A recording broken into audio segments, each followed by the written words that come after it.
Noong panahon ng mga lolo at lola ko, nag-aasawa sila at around the age of 18 years old. Minsan, mas maaga pa nga doon. And then, pag gagawa na sila ng pamilya, around the 8 or 9 or 10 or even 15 na mga anak yung gagawin nila, di ba? And then eventually, nung mga magulang ko na, nung sila na yung mga magiging magulang, syempre, kinasal sila at around 21, 22, 23, no? Mga early 20s, di ba? And then, nung gumawa na sila ng kanilang pamilya, no? Yung mga 3, no? 4, 5. Usually, ganun yung mga members ng family ng mga nasa batch ko na, di ba? And then ngayon, na ako na yung nasa age ng pagpapamilya, medyo na late, no? Nasa 28 years old lang naman ako nung kinasal na ako. Then yung mga ibang kabatch ko, halos kinakasal pa lang din sila. And then, kung meron na silang mga anak, mga nasa 1 or 2 lang. Ako, in my case, wala pa akong anak, no? And then, marami din sa mga kabatch ko yung mga wala pang anak, let alone wala pa ring asawa, yung iba. Diba? So, bakit nagkaganon? bakit nagkaroon ng pagbabago sa pacing ng development or even sa attitude ng mga tao regarding sa developmental progress nila as a human being? So, bakit may generational differences? To answer that question in a simple sense, it's all about context, di ba? Sabi nga ni Urie Bronfenbrenner sa kanyang theory of bioecological systems theory, context or change in context in the environment of a person can really change everything sa development niya. Ngayon, ang tanong is, paano ba na-change yung context na yon as time goes by? So, yun ang pag-usapan natin ngayon sa isa na namang episode ng Human Development Series at ako si JP. Huwag na natin patagalin, roll na natin yung intro.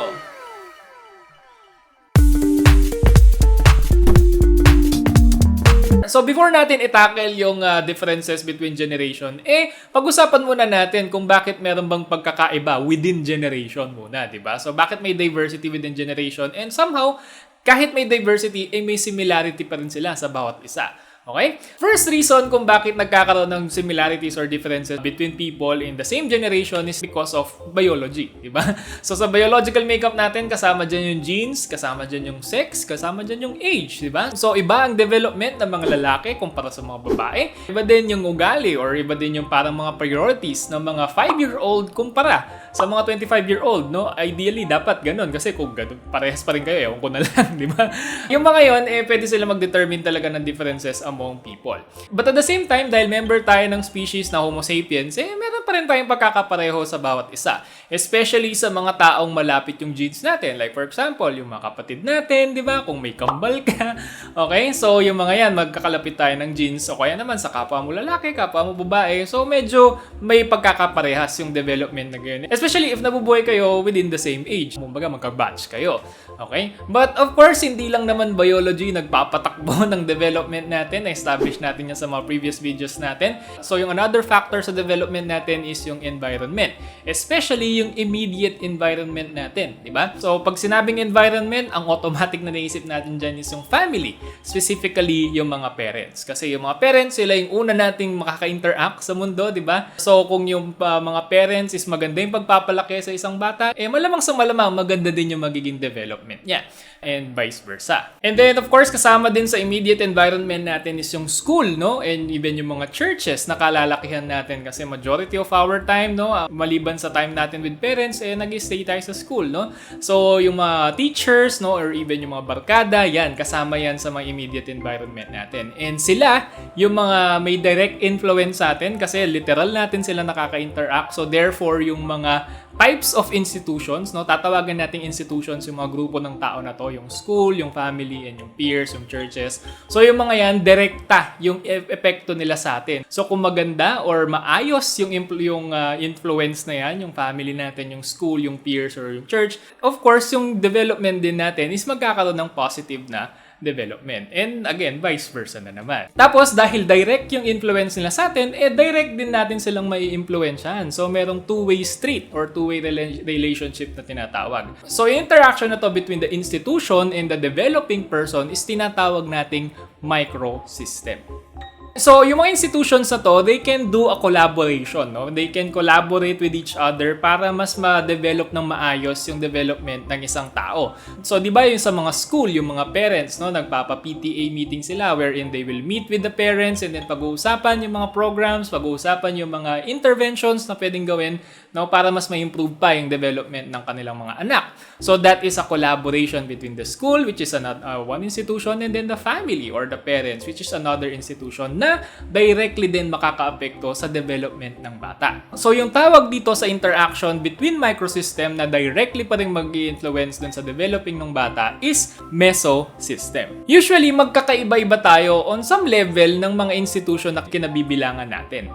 Kaya nga yun yung mag-i-explain kung bakit pagkaiba ng konti yung development ng isang tao, no, kumpara sa isang tao. Kasi they have different parents, di ba? They have different schools, they have different peers, and so on. Pero kahit ganon, di naman sobrang kakaiba, no, yung mga institutions na kinabibilangan natin. So this would explain why most of the time, magkakaparehas tayo ng mga kabatch natin. Ibig sabihin, kunyari, yung mga batch ko, yung mga barkada ko, medyo same kami, no, ng pacing ng development and even ng attitudes regarding sa development namin as a person. So in other words, hindi nito ma-explain yung generational differences na nakikita natin or napapansin natin sa mga nagdaang henerasyon, di ba? Para ma-explain natin yung generational differences na to, pag-usapan natin yung mga ibang system na indirect, no, yung influence sa developing ng person, but nonetheless may effect pa rin, and usually yung effect na to is mas malaki, no? And medyo detrimental kasi yung tao mismo, no, yung developing person, wala siya masyadong control sa mga nangyayari na ito.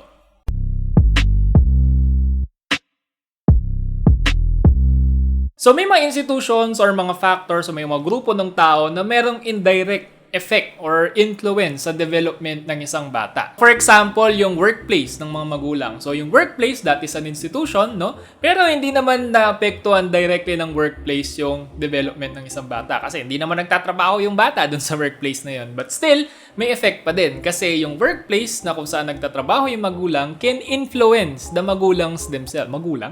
The family themselves, di ba? So, syempre, pag toxic yung workplace, ang tendency is mag-spill over yon sa bahay. So, ang tendency is madadama yung bata. O kaya naman, di ba, makikita natin na parang kulang na yung income ng isang magulang. So, kailangan magtrabaho ng dalawang magulang. So, imbis na may stay at home na parent, ang tendency is parang yung dalawa nagtatrabaho. So, nababawas yung attention, nababawas yung care, nababawas yung parang parenting na nangyayari dun sa isang bahay. So, ang tawag sa interactions between institutions, no, na may indirect na effect sa development ng bata ay exosystem. Kaya nga medyo mahirap magkaroon ng baby sa panahon ngayon kasi parang dilemma yan di ba? Kung di ka magtatrabaho, di mo dadami yung trabaho mo, kulang yung pera, pantustos. But at the same time, kung dadamihan mo naman yung trabaho mo, hindi mo malaga ng maayos yung anak mo. Parang kahit anong piliin mo, parang talo ka, di ba?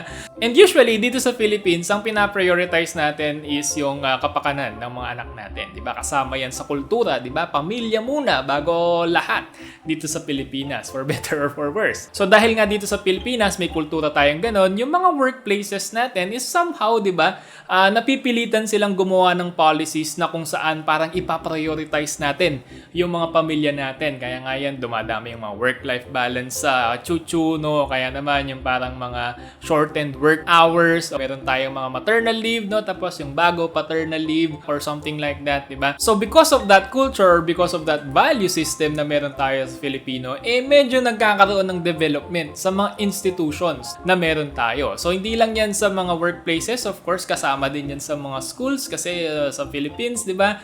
Edukasyon ang pinapamanas natin ng mga magulang natin kasi hindi yun makukuha ng sinuman. So nagpa-prioritize din yung gobyerno sa education natin. Diba? So yung mga yan, yung kultura, yung power ng culture can really affect, no, the direction of the development ng mga institutions natin. In turn, yung mga institutions na yun, directly din sila makaka-affect sa development ng isang tao. So yung tawag dun sa power ng culture, no, to change the direction of the development of institution ay tinatawag nating macro system.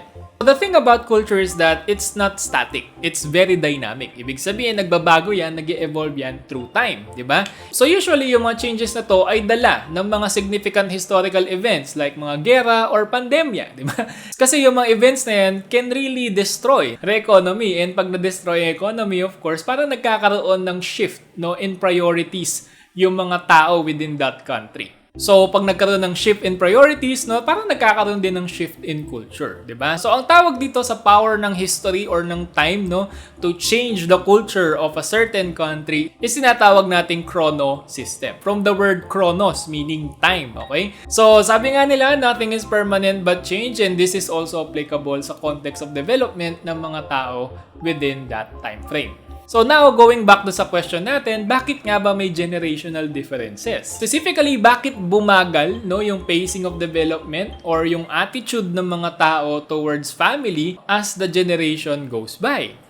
So kung susundin natin yung theory ni Bronfenbrenner, ang kasagutan ay nasa chrono system. So habang umaagos yung panahon, yung mundong kinagagalawan ng mga tao, nagbabago. Diba? At yung pagbabago na to, malaki nagiging epekto regarding sa mga priorities natin, regarding sa mga attitudes natin, no, sa buhay in general. Kasama dito, syempre, yung pagpapakasal at pagpapamilya. And dahil na-impluwensya ng chrono system ang lahat ng institution na meron tayo, therefore, naapektuhan niya din yung development ng mga tao. Depende sa kung anong time or anong point of history nandun yung tao na yon. So, to apply this concept, nung panahon ng mga lolo't lola natin, kakatapos lang ng World War II. So, yung mga magulang nila, hindi nahihirapang maghanap ng trabaho dahil nagre-rebuild lahat, no? Maraming mga available na work, no? And dahil maraming available na work, madaling pumasok yung pera, madaling pumasok ng resources. So, hindi sila discouraged na mag-anak ng marami, di ba? Lalo na, wala pang contraception nun. So, pag mag-anak sila ng marami, may bonus pa na kapag lumaki sila, magtatrabaho sila for the family. Sobrang laki talaga ng magiging family ng maraming tao during that time. And then, nung panahon na ng mga magulang namin para maging magulang sila, di ba?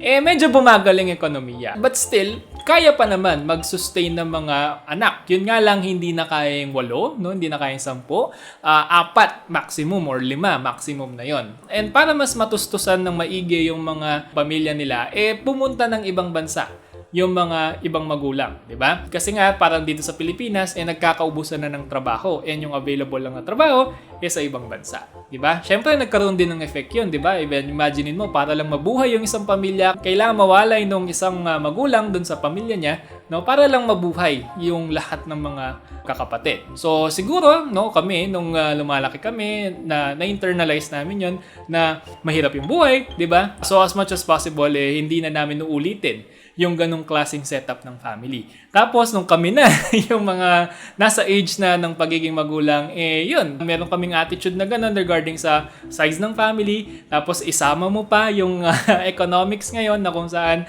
kailangan 3 yung trabaho mo para lang matustusan yung sarili mo. Paano pa kaya kung meron kang baby? Paano pa kaya kung meron kang pamilya? Diba? So, ang nangyari is hindi kami incentivize, no? Na mag-start ng family, or kung mag-start man kami ng family is maliit lang para mas sustainable pa rin yung aming situation. Diba? So, sa mga Gen Z, ewan ko, diba? Kung paano yung sa inyo, kayo ba anong plano nyo? No? Lagay nyo sa comment section. Okay?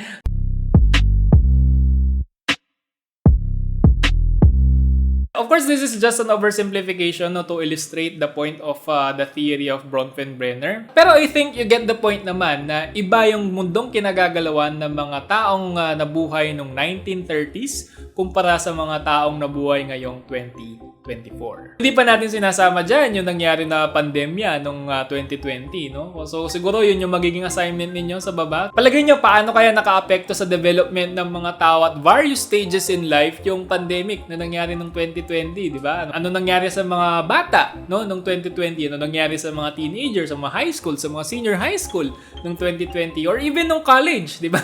So, comment nyo sa baba so kung ano palagay nyo yung parang naging effect nun. So, di ba? Sobrang dami. So, in short, yung context ng development ng isang tao or yung time, no, kung kailan siya nag-develop as a tao is malaking effect talaga sa magiging pacing or kind of development na meron siya. So, yan ang mag-explain kung bakit merong generational differences or kilala din sa tawag na cohort effects. Okay? So ayan, napag-usapan natin yung bioecological systems theory ni Yuri Bronfenbrenner and nasagot din natin yung tanong kung bakit may generational differences, di ba? Sana may natutunan kayo and nag-enjoy kayo kahit paano, no? Huwag nyo rin kalimutang i-like at i-share nyo na rin to sa mga Gen Z nyong friends, di ba? At huwag nyo kalimutang mag-subscribe. Thank you din sa mga members natin na directly sumusuport sa ating channel, and kung ikaw gusto mo din suportahan yung channel natin directly, pwede ka mag-join, no? Sa baba, no? Tabi ng subscribe. Para sa mga Apple users, click nyo lang yung link sa description, no? So, if ever mag-join kayo, meron din ako mga perks na binibigay para sa mga members natin. Ngayon, kung nag-review kayo for RPM board exams, no, yung Tier 3 membership natin, ayan, malaki yung pwedeng maitulong yan. Kasi meron tayong mga members-only content na kung saan nagdi-deep dive tayo, no? Mga lecture type talaga sa mga topics na pinag-aaralan natin sa channel. Okay, so yun muna sa ngayon, and maraming salamat sa pakikinig or panonood kung ano man yung ginawa nyo. And of course, as always, enjoy learning! Bye-bye! Bye! Ako también.